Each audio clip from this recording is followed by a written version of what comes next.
Salve, salve família, como é que vocês estão? Eu espero que esteja tudo bem com vocês. Seguinte, como vocês aparentemente gostaram do RPG, da ideia do RPG, eu venho aqui trazer o resuminho que eu tinha prometido antes. Esse vídeo talvez seja um pouquinho longo, deve ter uns 10, 15 minutinhos, então eu espero que vocês consigam entender.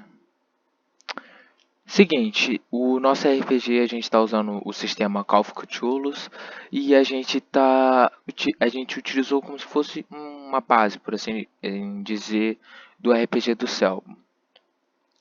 Seguinte, devido aos acontecimentos de Carpazinha, a ordem ficou num estado muito em crise, tanto financeiramente como vários surtos de eventos paranormais, por assim dizer.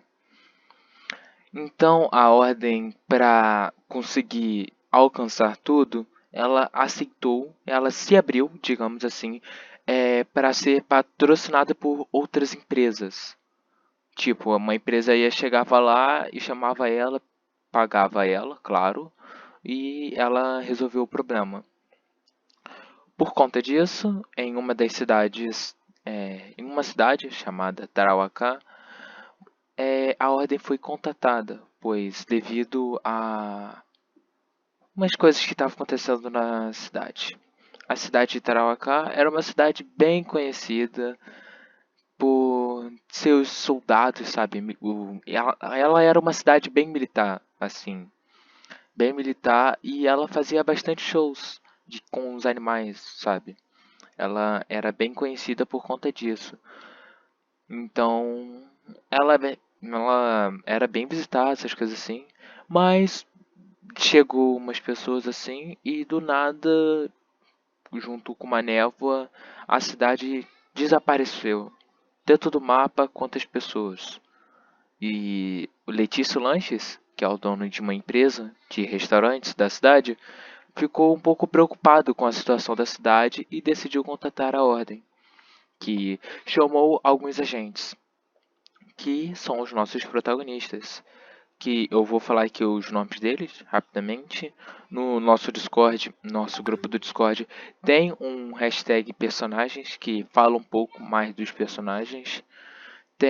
Temos o Katsura, um hacker, temos o Augusto, que é um dono de bordel, temos o Lucas, que é um ocultista, temos a Jess, mais militar, temos, deixa eu ver aqui, temos o Kotaki, que é um engenheiro. Temos a Yuris, que é uma psicóloga. E temos a Emanuela, que, se bem me lembro, é uma perita criminal. Não lembro se é essa palavra, mas acho que é isso mesmo. Bem, e essa era a equipe que o Senhor Veríssimo tinha chamado para participar. Contudo, e ele sabia que a equipe não estava a mais preparada, por assim dizer. Então ele chamou uma de suas membros, uma professora de luta da ordem, para ir na missão junto. E assim foi essa equipe. Lá eles foram então para a cidade de Tarauacá. No caminho eles encontraram um hotel, por assim dizer. E quando entraram eles conheceram o Sandro, um hoteleiro bem gentil, carismático, que ele aceitou eles entrarem e se hospedarem o tempo que precisarem no hotel, desde que pagasse no final. Que nada de graça nessa vida. Então começou as investigações. Eles começaram a investigar a cidade e descobriram algumas coisas, como a localização da casa do restaurante do Letícia, onde eles chegando lá viram que estava tudo cheio de barricadas, como se todas as casas, sabe, estavam todas cheias de barricadas e tinha uma névoa bem densa, tão densa que era ruim de respirar. Por isso nossa equipe sempre usava máscaras para tanto para o Covid, né, quanto para névoa, que era muito ruim de respirar, causava mal. Chegando lá, eles viram as casas assim, cheias de barricadas, sabe? Tava todas como se tivesse sido um apocalipse lá, por assim dizer. E eles encontraram eventualmente o restaurante do Letício, que lá dentro estava cheio de zumbi de sangue. Entrando lá, eles enfrentaram essas criaturas e mais dentro do restaurante eles encontraram uma porta que dentro tinha um lobo gigante que provavelmente outrora era um pobre animal que devido à respiração da névoa se tornou aquela criatura deplorável. Após então alguns membros se machucarem, nossa equipe está cansada. Eles então deixaram o restaurante e, antes de sair, encontraram outra porta que estava trancada por uma senha. Chegando no hotel, eles receberam uma ligação. A ligação era de um bar chamado Subaco Seco. Eles não entenderam muito bem, então perguntaram para o hoteleiro onde é que era, que disse que ficava perto da cidade de Carfazinha e que era só seguir a rua, por assim dizer. Então eles foram lá e chegando lá eles encontraram um sujeito, o dono do bar. Eles encontraram Tadeus, que estava sendo ameaçado por membros do governo a falar coisas que ele não sabia. Então, alguns de nossos membros chegou lá e ajudou o pobre coitado. Sendo assim, ele meio que patrocinou assim com algumas bebidas assim, e assim eles se tornaram uns amigos.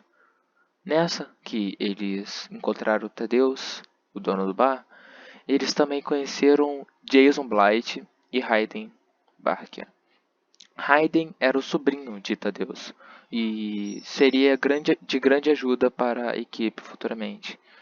E quanto Jason seria um descendente de uma família de advogados que estava fazendo coisas para o governo que ele não entendia muito bem.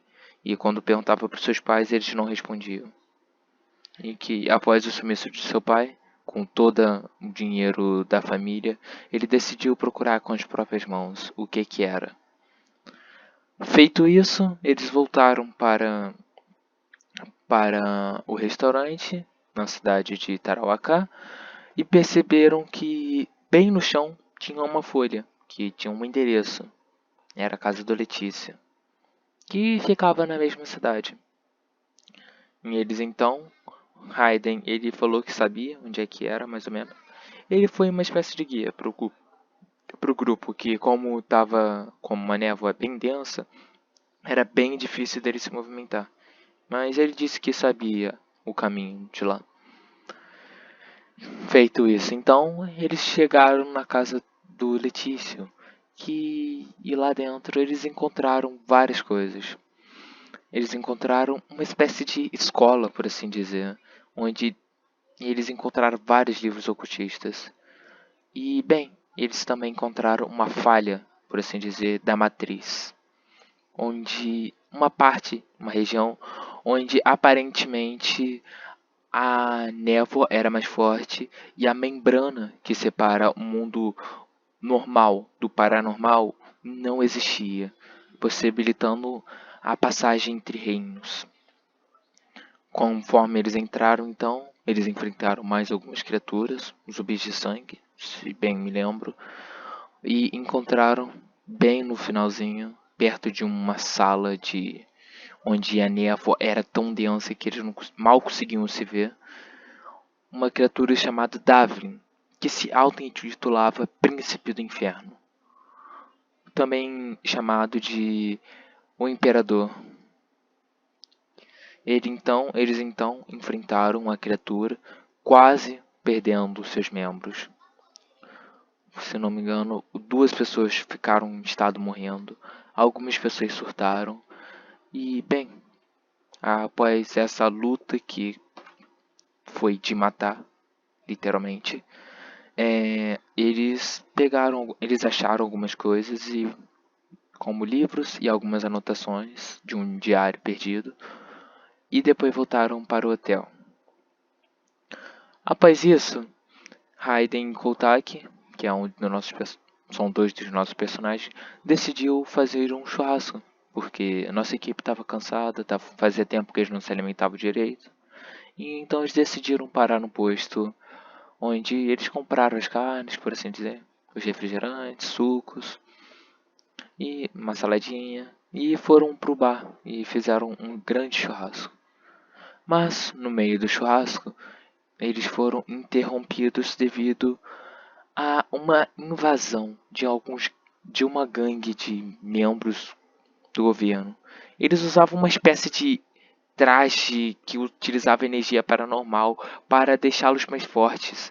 Então, foi uma luta bem intensa. Eles estavam quase perdendo até que Emanuela usou o seu livro que achou no escritório do Letício e conseguiu abrir uma pequena fenda do inferno que fez eles serem consumidos, todas essas pessoas.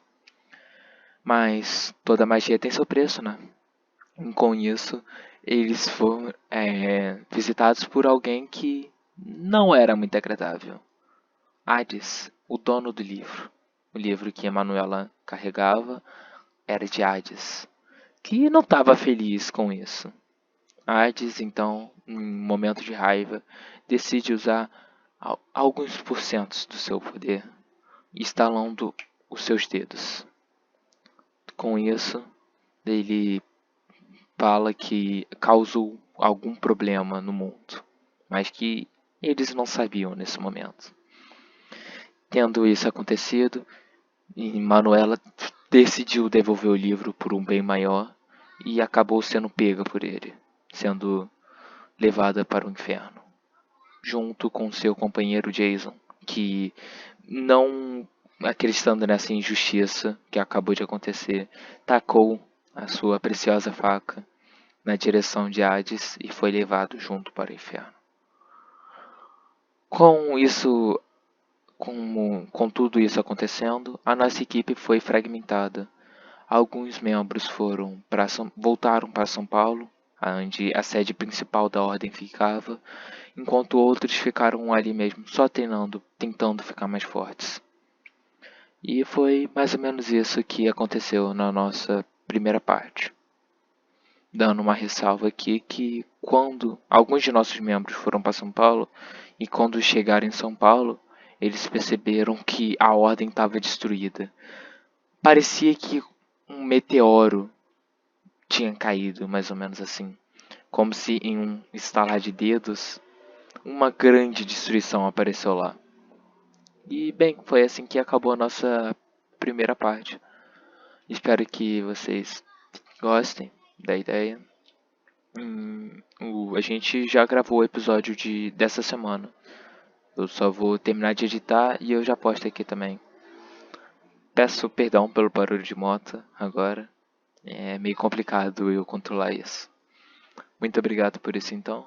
Tenha um bom dia e valeu.